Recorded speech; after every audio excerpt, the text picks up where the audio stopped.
Hey, everybody. Welcome to the We Fix Pain podcast, episode number 15 with our very own Dr. Anthony Pavlich. Doc, welcome to the podcast. Pleasure to be here.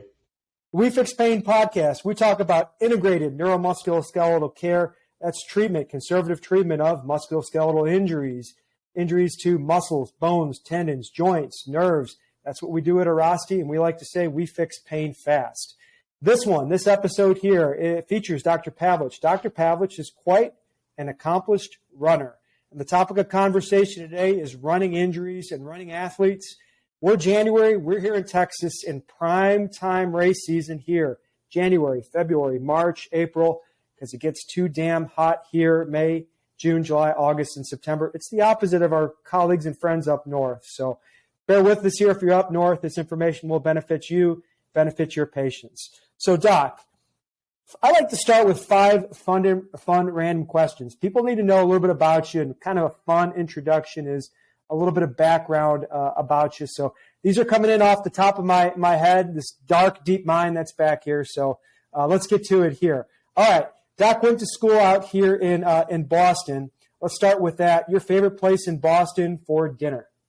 That'd have to be the North End. Carmelina specifically, if we had to name a restaurant, that's kind of my go-to. Italian food?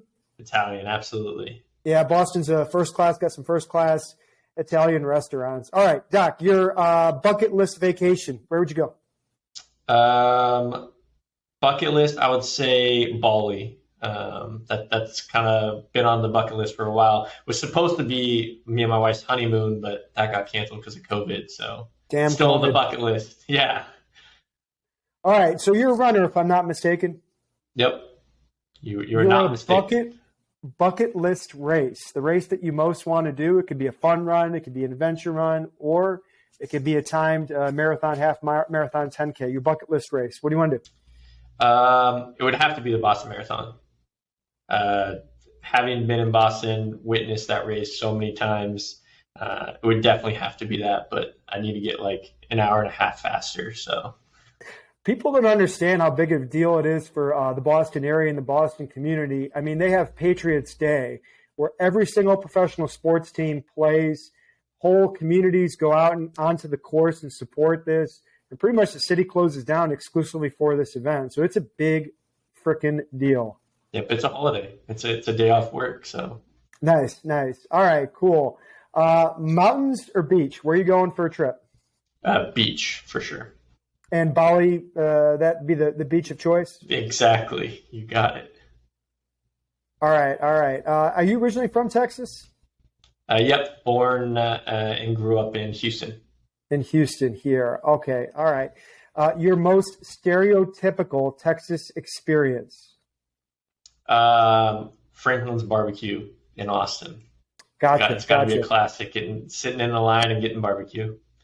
And people don't know, it's like a tailgate party en route to good barbecue with a happy ending, right? Exactly. All right, let's give you a little about Doc's background. He got his bachelor's and doctorate in physical therapy from Northeastern University, hence the Boston talk here. He was a varsity track and field athlete, did the 400 and 400 hurdles. He's a smart guy. He's a summa cum laude graduate. Northeastern's a really good school up north. He had an internship in sports physical therapy with the Indiana Pacers. He coached at the TB12 method in Boston, I presume. Did you ever get to meet the TB12 behind the TB12? I did, yes, several times. Did you see the halo, like Ted the movie? You got the little halo around him. Yeah. Father Time can't touch him. No, I can't touch him. And he is one of our pioneers and leaders in Airrosti remote recovery. That is our telemedicine product and service. He's one of the spearheads behind that. But the topic at hand is running and running-related injuries. So I'm going to pose a scenario and a question to Doc. We look at the statistics. It says somewhere between any year, 30 up to about 50%, maybe 60% of runners get injured and have to take time away from training every year. We look at all the other sports, football, basketball, baseball. The injury statistics are not that high where people have to miss time from participation. So is running a dangerous sport? Yeah, it's a great question. And those statistics are thrown around by those other sports often and been like, oh, well, you could run and you'd be hurt more often. But how often do you see a runner getting an ACL tear or, getting Tommy John and you're out for, a year plus? when we're talking about, injuries and running related injuries, we're talking about injuries that one aren't most of the time super severe. Like they're not going to keep you out for very long. They might take you out a little bit. And just the nature of running is, hey, if you want to go play football, you got to have all the pads. You got to have a team. You can't do it by yourself. You need, 11 other people, 6 other people, depending, what version you're playing. But, even basketball, you can go shoot at a basketball net by yourself, but you're going to play the game. You're going to have, 9 other people that you need to do it with. Whereas running, you just open your door and you go outside. So the barrier to entry, it's the lowest barrier to entry sport of any sport there is. It's you open your door and you go outside and you start running. So the nature of it is that anyone can do it. And sometimes, when people think about, losing weight or getting in shape, the first thing they think of is, oh, I'm going to go for a run. And your body might not necessarily be adapted or ready to just go out for a run. It does require some level of stability and training.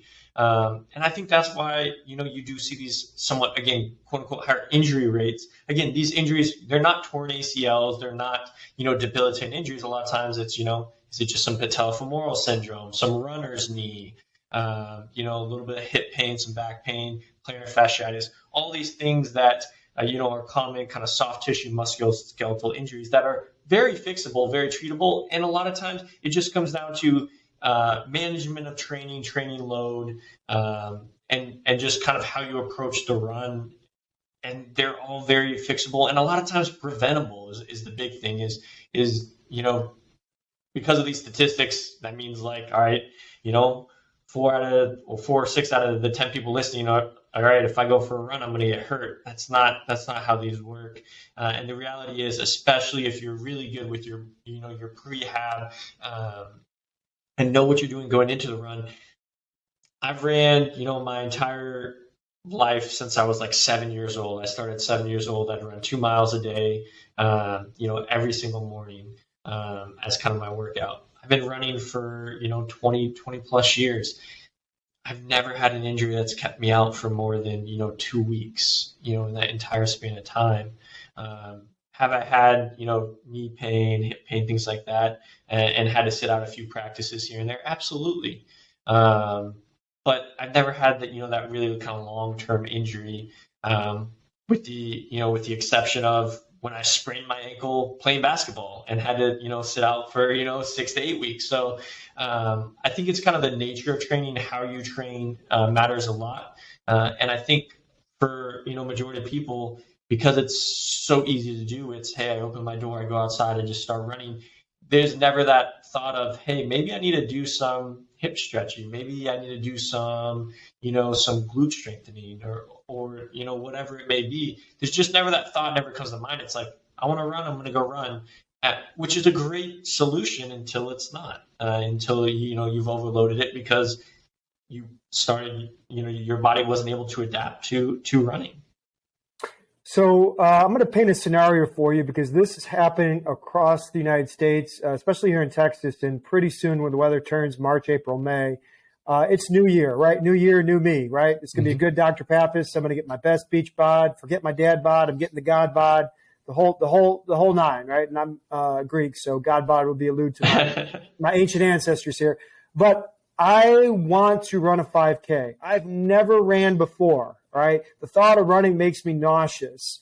What do I need to do so I don't become one of the statistics, that 50, 40, 30, 60, whatever that number is? What do I need to do to prep my body so I don't become one of the statistics that gets hurt every single year? What steps do I need to take? Yeah. And the reality is it's not like you have to do something crazy. Really, it's starting with, all right, you're not going to go and run a 5K tomorrow. Let's build a little bit of a training plan. I'm chasing an ice cream truck, then I'm catching the ice cream truck. Exactly. Takes me 5K. The reality is, and research has shown that you should really only be increasing your total volume of mileage about 10% a week. Well, if you start at 0, you can't increase 10%. So for me, I kind of say that rule doesn't even begin to apply until we're doing at least a volume at 10 miles a week. So we're not even into that statistical, like, hey, this is how much you should increase a week in volume, because we're not at any number. So that first kind of like 10, again, miles of volume a week doesn't mean you run 10 miles at once. It means, 5 days of 2 miles would be a 10 mileage volume a week. But when you're starting to that couch to 5K, the best thing you can do first is walk 5K. Can you walk 5K? Can you spend that amount of time on your feet? Because a lot of times people are like, yeah, I'm going to go do a 5K. It's like, have you ever walked a 5K? Have you ever walked 3 miles straight? And it's like, no, it's not something you traditionally do. So start there. Just walk. Can you walk 5K? All right, perfect. You've got that under your belt. Then what I like to do is, hey, 10 minutes at a time, you're going to do a walk run. 5 minutes of walking, 5 minutes of running. You're alternating every minute. So a minute of walk, a minute of run. And it doesn't have to be a fast run. It can be a jog, it can be a slow jog, but it's a minute on, minute off for 10 minutes. And then you ramp that up to 15. And then once you're at 20, you're getting probably close to, a mile and a half in there. Once you're at 20, which is good. That's about half of a 5K. And then you start to pull out those walking periods and make those running periods a little bit longer. So now it's 2 minutes of running, 1 minute of walking. And then what happens is your distance gets longer, but your total time on your feet is not changing. And then you combine that with, all right, the reality is once 5K, you can run, you'll be able to, ramp up to 5K without really the need of doing strength training or those supplemental things. You'll be okay. The problems I often see are you get to do that couch to 5K, you do it right, you do all this, and you're like, perfect. Now I just take that exact same thing, and now I can do a 10K, or I can do a half marathon. Once you start to get over that 3 to 5 mile threshold, the strength training, the stretching, all that becomes vitally important. And that's where most people mess up. I don't, majority of my patients I see aren't the ones who it's like, hey, new year, I want to go do the 5K. It's not those ones are the ones I see. It's the ones who is like, man, I did that 5K and it felt great, and I want to do that half marathon now. And they think they can just do the exact same training method, and it doesn't work when you add in that increase in volume. Yeah, it's the people that are a little too overambitious and try to skirt the timeline because like a lot of stuff in the body requires adaptation, adapting to the stimulus. And it's great that all these people have these really awesome and amazing and inspiring goals, but they have to be scalable. And, marathons run 1 mile at a time, 10K is done 1 mile at a time, et cetera. And they have to be small and scalable goals that add up to the sum. And if you try to force feed the goal, it'll backfire and you'll become a statistic. So the most common thing I see is training errors, like the recovery, the hydration, all those compression boots, compression sleeves, cryotherapy, that's all great. But if you're not at its baseline fundamental, scaling your training right, that's at least when I see the pushback. That sounds like that's what you're seeing in office too. Yep, exactly. And that's where that 10% increase in volume a week really comes into play is, again, like I said, you're not going to see it with a 5K because you don't need to do that many miles. You're going to see it with that, when you start to hit that next level, that 10K, that half marathon. And especially once you get into that marathon training, you're absolutely going to see it because it just rears its ugly head every single time because you've just pushed your body to the point where it's never been before. And you haven't done the things to prepare it for it. Yeah, for the novice runner, outside of training errors, trying to get too hot, too heavy, too quick, or not scaling it sufficiently, that sounds like your number one recognition. What other risk factors do you see that lead to that unfortunate statistic, 30 to 50, 30 to 60%? Are there any physical markers or physical things that they can work on to better prep that body for that adaptation they need to make? Yeah, so I have this conversation with my runners all the time. And I'm one of them. Every runner, all we want to do is run. We don't want to do anything else. We want to go forward. We want to go forwards, one direction, sagittal plane all day, every day. We want to do nothing else. If that's all we could do, great. We would be so happy. I'm going to pause. Sagittal plane for our listeners is anything where it moves forward or backward, bending forward, bending backward, running forward towards an object, or running backward. Go ahead, Doc. Take it. Yep, exactly. So we're stuck in this, again, forward, backward, sagittal plane. We're here. We live there, and we would want to do that all day. Well, our muscles that support us when we're running, our glute medius, those muscles on the side of the hip that help support the hips and prevent it from dropping, one of the most vital muscles in a runner.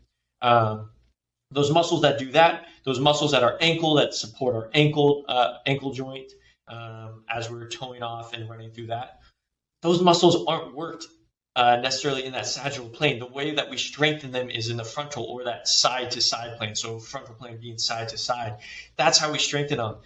And that's the error that I see a lot of times is you get so in love with running that this is all you only do your training forward, backwards. That's it. And we forget this side to side movement, that, the single leg movements, like a single leg squat, single leg deadlift, some single leg balance, core activation, exercises that I love, things like step ups, lunges, those movements that require those muscles to fire, those muscles that support us when we're running, those glute medius muscles, those obliques, those side abs, all those ones that are so vital to supporting us when we're running, they just kind of get neglected, and they don't become a problem until they're a problem. And again, that's why we see it at those higher distances, because you can't mask that. You can't mask that weakness or that fatigue that goes into those muscles because you don't work them. Because you only, you run forward every single day. You hop out your door. It's 5 miles forward. All right,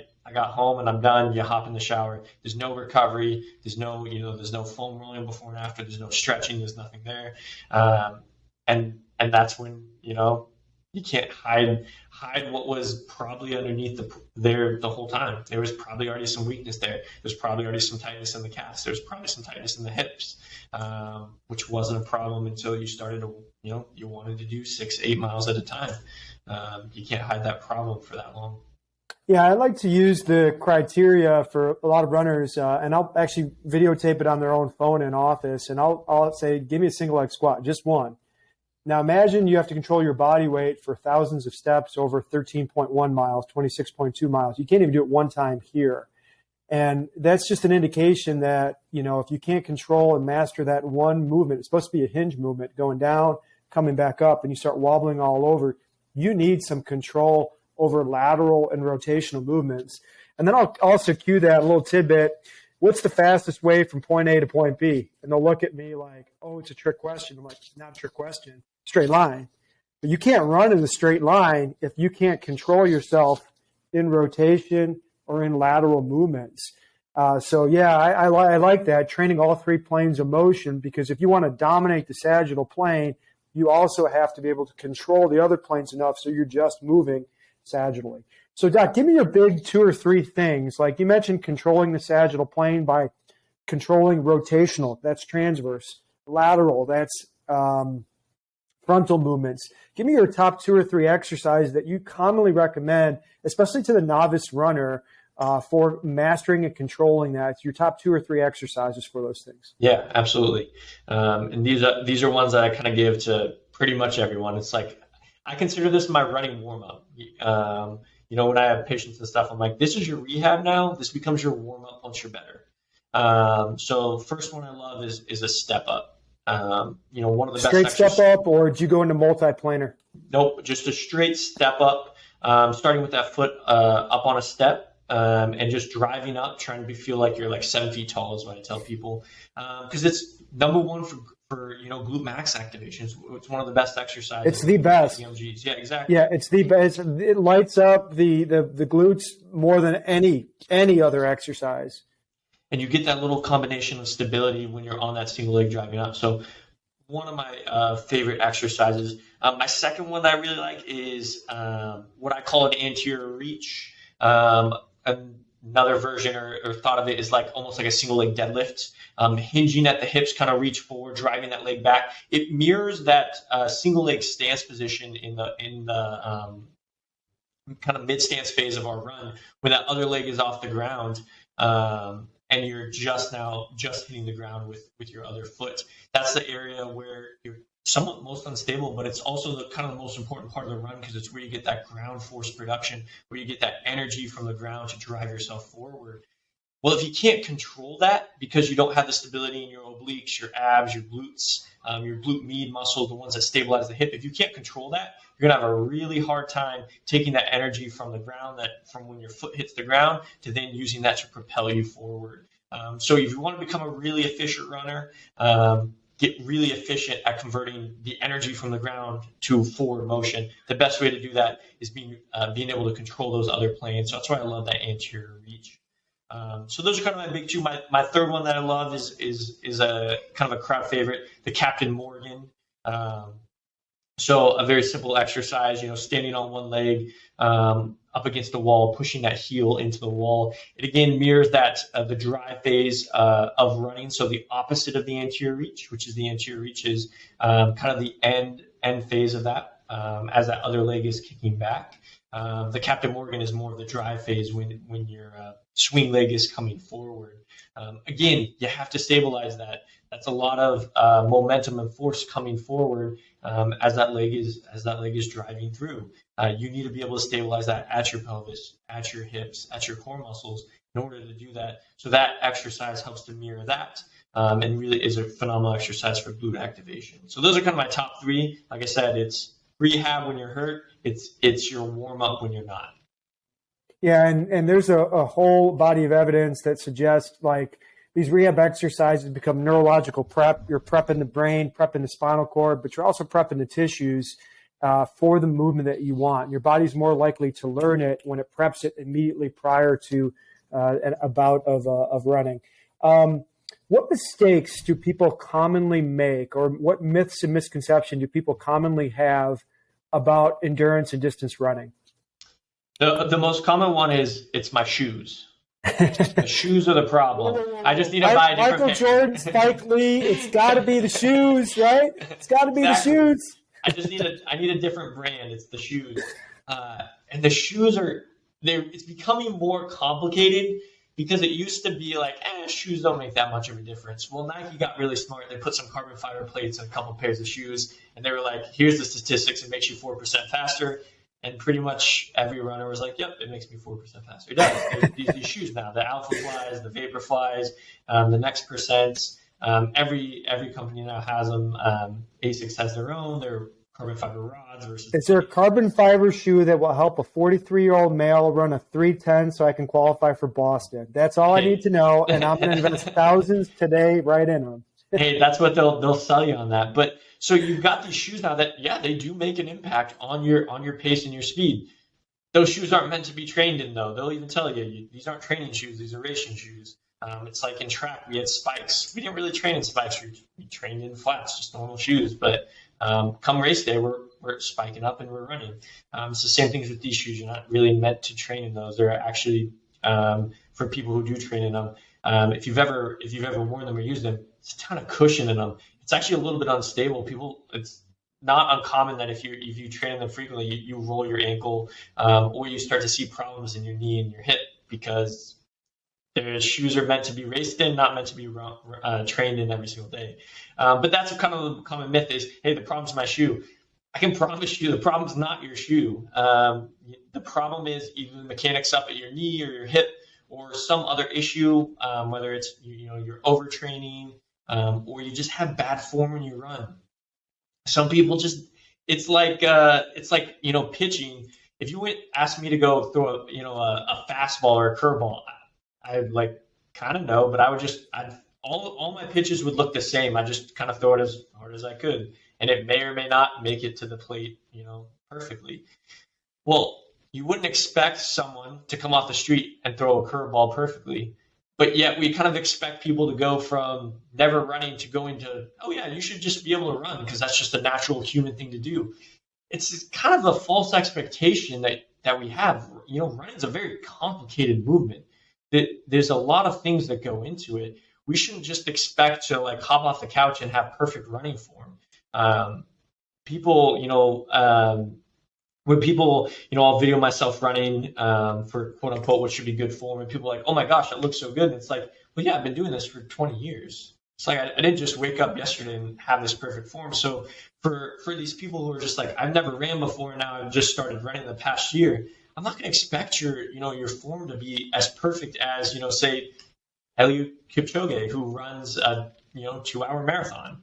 His form is perfect. There's no inefficiencies there. Yeah, he's so efficient over distance. It doesn't look like there's much effort because he's so good at being efficient at it. All the greats, when they do something, it looks effortless. Exactly. And it's because they've mastered the fundamentals and basics so that to the average eye, it's like he's not trying, he's not breathing hard, he's not struggling. Exactly. And we expect to be able to just run out the door and have this perfect form because it's what humans do. It's natural. And it's not the case. So, a lot of times you need a running coach. You need someone to watch you and adjust your form and fix these either inefficiencies or just sometimes bad form. That is easily correctable, but you never do because it's not the first thing that comes to mind. Whereas if I wanted to learn to throw a curveball, I'd get a coach and have someone teach me. Whereas if I want to learn to run with good form, the initial thought isn't, I'm going to get a good coach. It's like, I'm just going to run and I'll have good form because it's what I should be able to do.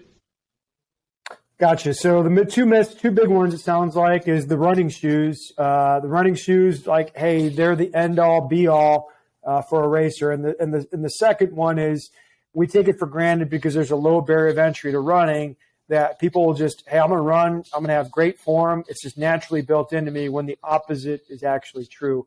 I have a couple dorky, nerdy questions on that aspect, on that topic, the second point in particular. And the nerdy, dorky questions is sometimes when you look at elite marathoners, you gave me the example of Eliud, but I remember in that Breaking 2, and it was a Disney special. They put them on a track. They tried to break a 2-hour marathon. They try to set the conditions so it'd be absolutely perfect for them to do it. You look at some of the elite level marathoners, 205, 207, 208, and they're elite level, but you see a little increased pronation. You see a little bit of increased knee valgosity in some things that you would say would not be a professional runner like that would not have. How much of that is individual variability? How much of that actually matters versus we want somebody to have this is the ideal textbook form?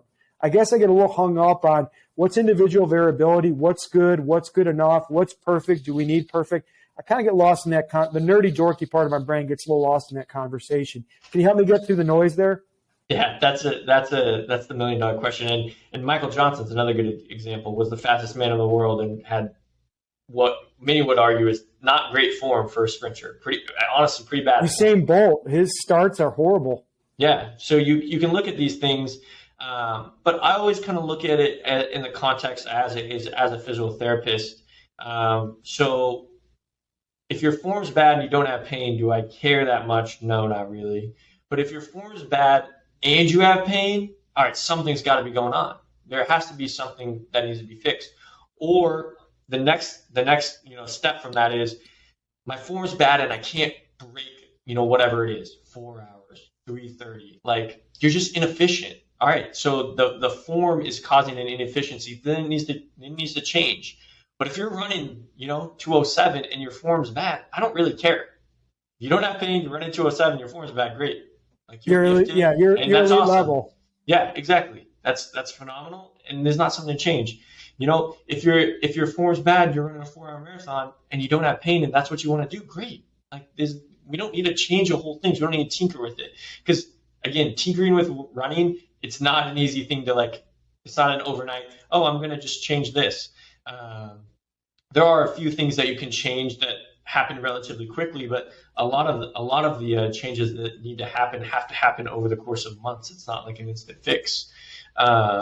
So I just kind of look at it through that lens, and that's really what kind of helps me kind of decide, all right, yeah, this is something that, we need to address and fix, or it's like, hey, you know what, you have this, but I don't think it's actually affecting you. And it's just maybe the way you learn to run and it's working for you. So, who's to say we need to change that? Yeah, I agree. And out your way, I think it's Irene Davis. She's a sports performance physical therapist and PhD. Yep. She's at Boston at Harvard and is in charge of the Spalding Running Center. She's done studies trying to change people's gait where they have them run on a treadmill. And this is for our listeners. You may know the study. And they watch themselves on a mirror running on a treadmill. and she's trying to make people change their running form. And the data and research she suggests, it takes a minimum of 12 weeks. And it takes a commitment, and every step you have to think, you have to slow down and think, I got to do it this way, I got to do it this way, got to do it this way. It's a painstaking process to try to change somebody's running form. So trying to change somebody's running form without good reason is often an exercise in futility because of the demands, time demands, physical demands, and then patient pushback. I got to do this for 12 weeks. I'm not going to get any better. I may not see a benefit for 6 months to a year. Not an easy sell. So you're right. Like, tread cautiously when you're literally trying to change your running forms, unless it needs to be done. Exactly. And there are some, easier things to change. Just kind of a quick aside here is the quickest, kind of easiest thing to change is someone's cadence. That fixes, majority of problems. There's so many studies on it. You want to be, between 160 and 180, regardless of your pace, whether you're running a 5-minute mile or a 10-minute mile. You want to be hitting the ground, 160 to 180 times, And for our listeners, cadence means foot strikes. Think about the foot hitting the ground, and Doc is mentioning about 160 foot strikes a ground. There are apps, Doc, out there that can track that or that help you sync every that. watch. Yep, every watch, pretty much every smartwatch does it now. If you carry your phone, Strava, all those apps, they do it now. So something that's very easy to change. Spotify has beats per minute playlists that hit the beat, so that if you're running with the beat, you can hit your steps at that pace. So I listen to AC/DC Thunderstruck. That's a good one. All right. What advice would you give your running self 15 years ago, 20 years ago? So you and I, we've made mistakes. You've had very few injuries. I've had some running injuries. I had to take a considerable amount of time off. Reflect back 15 years ago, yourself getting into running or getting into being competitive. What would you tell yourself? I would say take the weight room more seriously, at least for me. I kind of neglected that. And I think, a lot of times, one of the sayings in the kind of running track world is, the seconds are made up in the weight room, not on the track. Because it's that strength, it's that power, and that kind of strength, muscular endurance that you build in the weight room that translates to the running, the speed, the power that you see on a track. So I definitely neglected that because I didn't like it. Again, like most runners, I liked running and I didn't like the other stuff. So, but even for, veteran runners, people who are, training for a marathon, things like that, don't neglect the weight room. And it doesn't mean you need to be squatting, 200 pounds or anything like that. Be as simple as, a 20-pound goblet squat, but putting some resistance training into muscles. So many studies, it improves your speed, improves your time. It decreases your risk of injury. There's just so many benefits to that cross training that, it's hard to ignore, and I would recommend not ignoring it. Yeah, 100%. All the studies that I've read on strength training for runners, it's the number one variable for injury reduction, the number one variable for performance enhancement. And the key thing is being able to hold your minute per mile time over distance. Running efficiency is the nerdy term for it. Nothing impacts as much as strength training. Yeah, 100% concur. So let's flip the script. Let's talk more to the average folk that kind of listens to the podcast. What are the top 2 or 3 injuries that we see as sports medicine professionals that the average person should be aware of? Yep.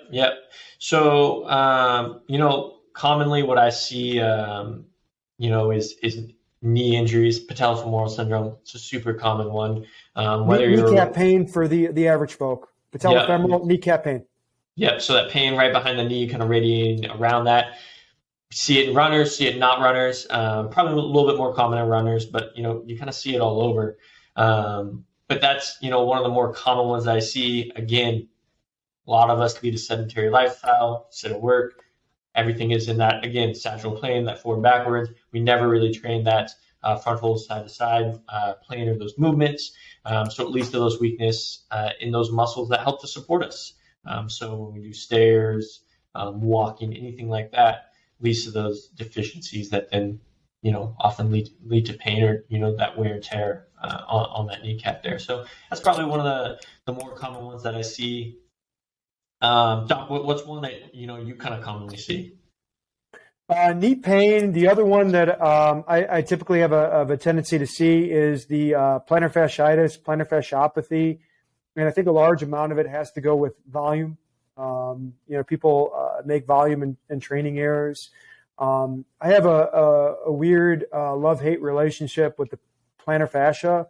The love relationship is, I think at this point in time, I have a really good algorithm to sift through what is truly plantar fasciitis and what is not plantar fasciitis that masquerades around as plantar fasciitis. The ones that come in telling me they have plantar fasciitis sometimes, I actually have to kick them to the curb because they may have a stress reaction to calcaneus. So that's why I have a love-hate relationship. I think people know it, and some of them think they have it, but when I tell them, harsh reality is, in this situation, you don't. It's like, no, I don't. I've read the internet and I've done my homework. And it's like, well, you can't put any weight through your heel. When I squeeze your heel, it's painful. And when I pound on your heel, you want to jump off the table. It smells like a stress fracture to me. So that's why I have a love-hate relationship with it. Yeah, and then absolutely. What would be your third? So you gave me one, I gave you one, give me one back. What's your third top most common injury? I would say you kind of see it both in the training of shorter distance speed, but also kind of the runners who they haven't done anything and they're like, I'm going to go out there and run a lot all at once. Shin splints. Yeah, 100%. Super common one. That pain on the front of the shin, on the side of the shin. People are always concerned, is it a stress fracture? Is it not? That's another one that's a good one to have a love-hate relationship with because, you're like, is it a stress fracture? Is it not? Sometimes you're not so sure as well because it's just a volume thing. You did too much too soon.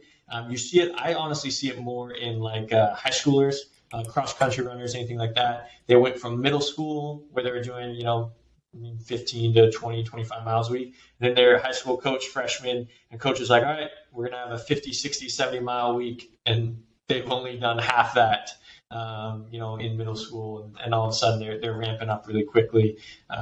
See that a lot. Or you see it in, football, basketball players who then do track in their off season. And they don't normally run a ton, especially on with track spikes or anything like that. And then you see that kind of shin splint. So I'll see that kind of in those populations as well. Of course, you'll see it in marathon training, anything like that. Let's break these three down just one more layer. So we mentioned the big three: the patellofemoral pain, kneecap pain, shin splints, pain on the front part of the shin, and the plantar fasciitis. Give me like one or two prevention tips. So for our average listener that's out there, if I want to avoid kneecap pain outside of what we talked about, the training program, making sure I'm getting adequate mileage, but not too much, is there one thing somebody can do at home, a stretch, strength training exercise at the gym to avoid patellofemoral pain? Yeah, I would say biggest thing is make sure your quads, IT bands stay loose. Whether that's foam rolling through the quads, foam rolling through that lateral quad or IT band, or having a consistent stretching program after every run. You're stretching out that quad, stretching out that hip flexor. If you can do that consistently every run, your odds of getting patellofemoral probably pretty low. But a lot of times we just see that that quad dominance, especially that lateral quad, that leads to that compression of that kneecap or that patella that causes that irritation. Next one, shin splints. Give me one or two tips for the average person out there listening to this podcast that they can do to prevent, limit, or eradicate a shin splint. Yeah, this one's a little bit tougher because, and maybe I'll see if you'll accept this answer, but like I'll accept any answer. Don't go from not running a lot to running 10 times that in a week, in a short period of time. Shin splints, I'd say 90% of the time is just a training error. It's not all the times a mechanics error. Sometimes it is. Sometimes it's a little bit of a form. You cross over or you have a poor form. But almost every single time I've seen it, it's just like, yeah, you weren't running, you weren't doing a bunch, and then you decided you're going to come back and do all this, whether it's coming back from an injury or doing something that you did 5 years ago because you're like, I'm still that person, I can do this again, but you did 5 years ago. Whatever it is, that honestly, most of the time I see it's a training error. So don't do too much too soon. Scale your way into it. Yeah, that thumbs up on that one. I agree. That's probably the biggest risk factor. And 100%. All right, last one, the foot, plantar fasciitis. Give our listeners 1 or 2 tips to try to stay away from the dreaded plantar fasciitis. Yep. So this is one that runners, especially pro runners, have really adopted is the toe yoga, or your foot intrinsic muscles, making sure that you're able to work those muscles, those small intrinsic muscles in the foot, whether that's what we call short footing, or being able to maintain an arch while you're standing on your foot, or being able to lift up your big toe while your other 4 stay down, and the reverse of that. Listeners, give it a try. And I'd say majority probably can't do that. It's just the nature of what we see. But being able to control that and having that foot control is super important to limiting the stress there. And if I had to say one other thing, making sure you have good big toe mobility. Big toe is so important. You push off every single time through your big toe, every single step that you run. So it's super important to have that mobility in that big toe. So that would be, if I say you did those 2 things, again, your likelihood of either having or being able to resolve plantar fasciitis is pretty good if you're consistent with those. Yeah, and I agree. Big toe mobility is important. The only other thing, and individual, different strokes, different folks, is making sure the kinetic chain is intact. So the foot can, if the foot's in the ground versus the foot's in the legs in swing phase, the glutes control, one part of it, and the control of the foot occurs in the other. So the only thing I'll say is maybe look up a little bit of the kinetic chain, especially for those recalcitrant ones that just come back. So you and I, we're sports medicine providers. We do have some sports medicine providers that listen to this podcast. If we want to develop a niche, a practice that's built around endurance athletes, what do folks need to know if they're going to get into this population? They want this to be part of the practice. What do we need to know, and how do we develop the relationships in the community? Yeah, I would say, one of the biggest things is understand and this is just because the majority of people that you'll see, especially if you're runners, they're training for a marathon. It's just the reality. Majority of people, that's like the sexy goal. Exactly. It's like everyone wants to do that. Know what a marathon training plan looks like and be able to write one. It makes such a big difference. Just understanding that, because when you have these people, because if you can understand the marathon training program, how to write one, what it looks like, then you just scale it for really anything. The big asterisk being, and it's becoming a lot more popular, is the ultra marathons. Because 50-year-old men and women, it used to be like you started running, then it became the triathlon in vogue. Yep. And now the big, sexy, audacious goal is everybody wants to do an ultra, right? Exactly. Can I go run 100 and I'm miles? Like, crawl before you walk, right? Yep, exactly. Yeah. So especially like this super motivated people that their will and their determination has led them to be successful, whether it's financially in work and life and business. They love a challenge, and their next challenge is 100K or 100 miles. And I'm like, bro, you don't know what you're getting yourself into. You may hate yourself after this.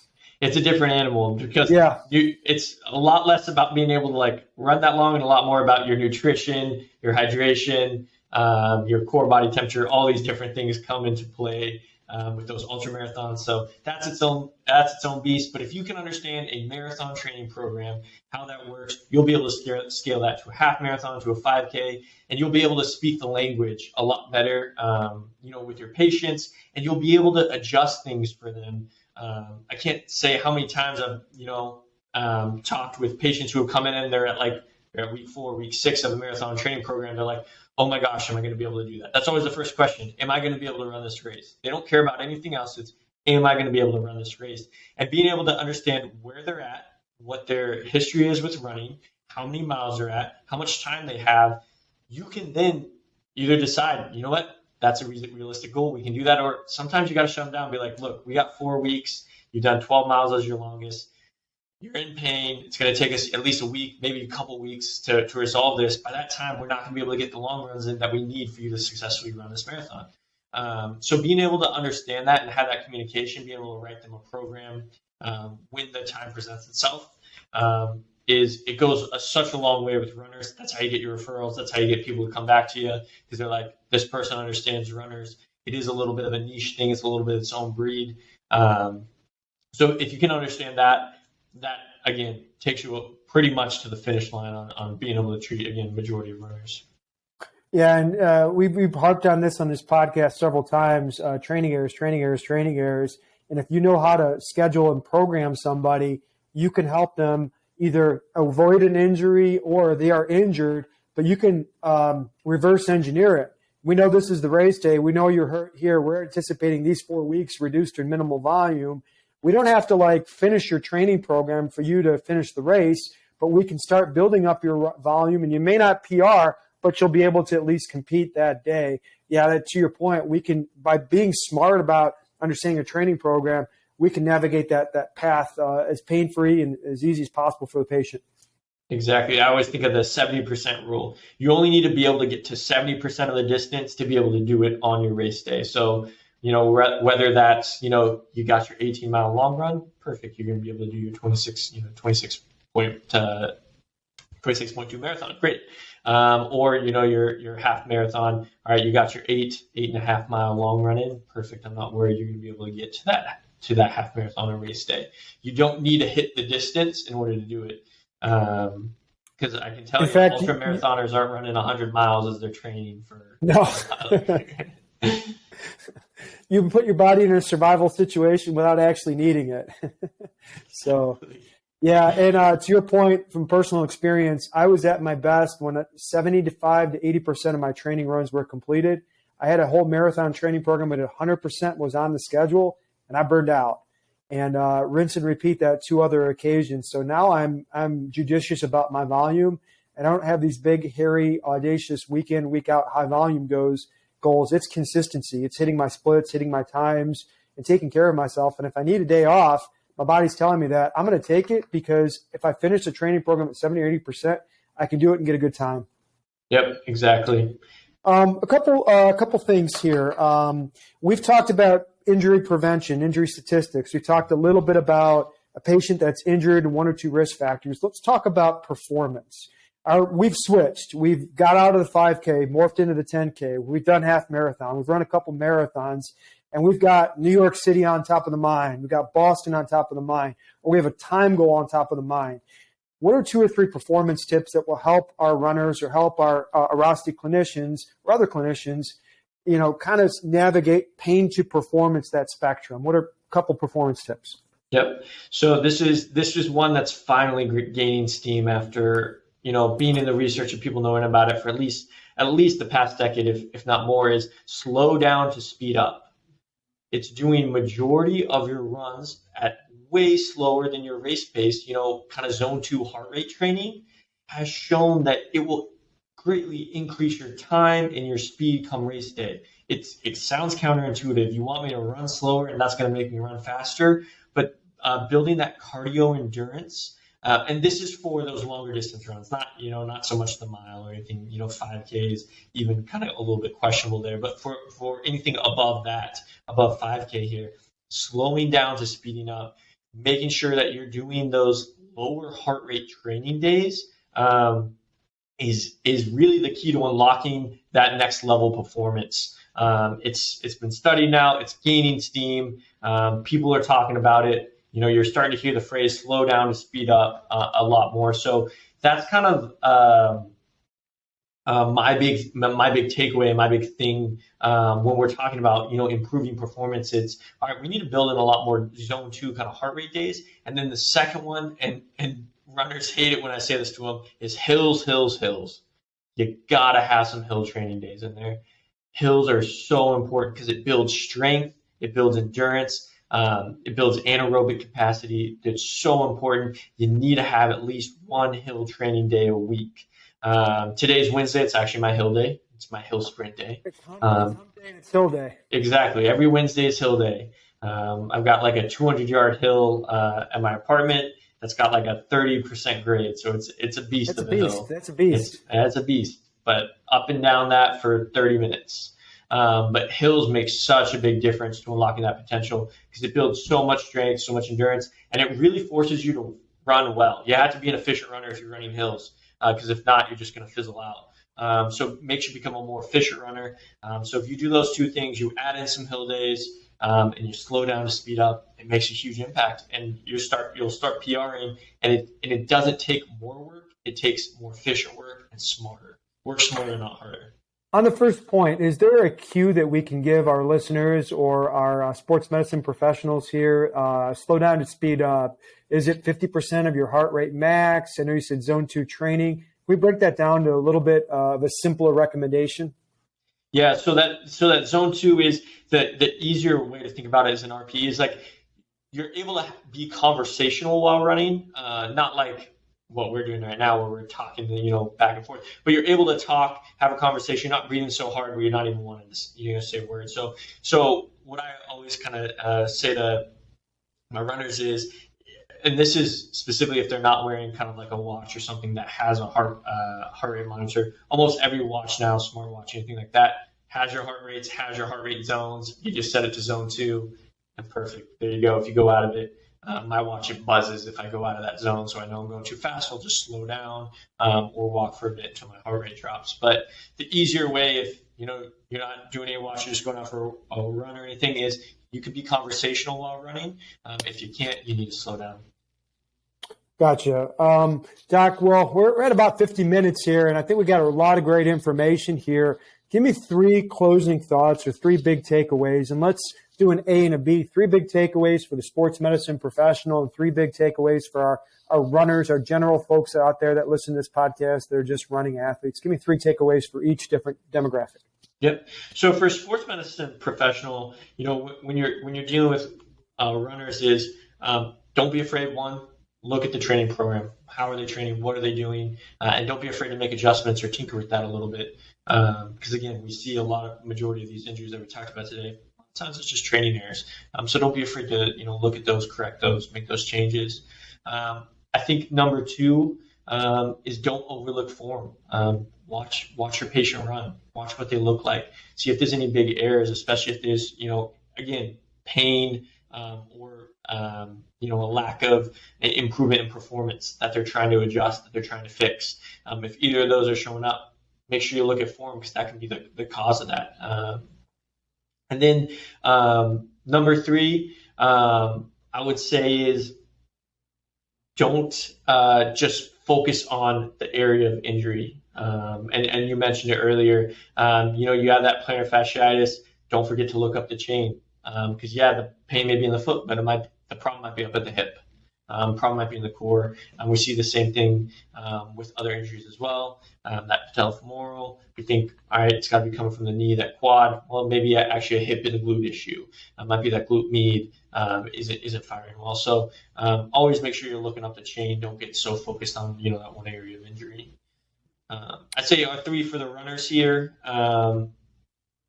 First one, I would say kind of most important thing is have a training program, have something, have some kind of a guidance, especially if you have a goal in mind. If your goal is a half marathon or a marathon, it's really, really hard to just go no training and be like, I'm just going to go for a run and run as far as I want. No Forrest Gumps here, man. No Forrest Gumps. Exactly. Have a training program. If that means getting a coach, get a coach. People are sometimes hesitant to get a running coach because, again, it's like, well, this is so easy. I just go for a run. And Google will give you a million different training programs. The nice thing about a coach is they're going to give you your training program. So don't underestimate the value of that. I would say number 2 is don't neglect the weight room. Whatever that means for you, that doesn't mean you need to go, again, lift heavy weights. But don't really neglect strength training. Strength training is so important. 1, to preventing injury, but 2, to enhancing performance as well. If you want to be a really good runner, you're gonna do some level of strength or resistance training. It's just the reality of it. And I think number 3, we didn't really touch on it too much today, but I don't want to leave it out because it can be neglected. Is don't neglect your nutrition and your hydration. So important, especially in Texas in the summer. It gets so hot here. I drop about a minute on my per mile pace in the summer because it gets so hot. My heart rate just spikes and everything. But don't neglect nutrition, hydration. Those are super important. We didn't really talk about them too much today, but they are absolutely an impact. So if you can focus on your training, you can get in the weight room or whatever it is, do some strength training, and you can be locked in with your nutrition, hydration. You're not gonna have any issues as a runner. Cool. And Doc, where can people find you? Somebody has a question, they want to reach out to you, or they want to follow you on social media. Where can people find you? Yep. So obviously I'm here at Airrosti, licensed in every single state. I do telehealth for Airrosti, so doesn't matter what state you're in, you can find me. So available nationally via telehealth. And then Instagram, Dr. Speed PT is my handle. Kind of a fitting one. So I have a lot of great running tips. Some of those exercises that we talked about today, those top 3 exercises, have some videos on there on my Instagram as well. So you can follow me there. And I will put Doc's links in the show notes. We have this up on YouTube. We have this up on Spotify and Anchor currently. Hopefully pretty soon we're going to get that up. All these up on Apple and Google. Doc, thank you for your time. This is the We Fix podcast, episode number 15 with Dr. Anthony Pavlich. Doc, thanks once again, and we are signing off. Till next time. Appreciate it.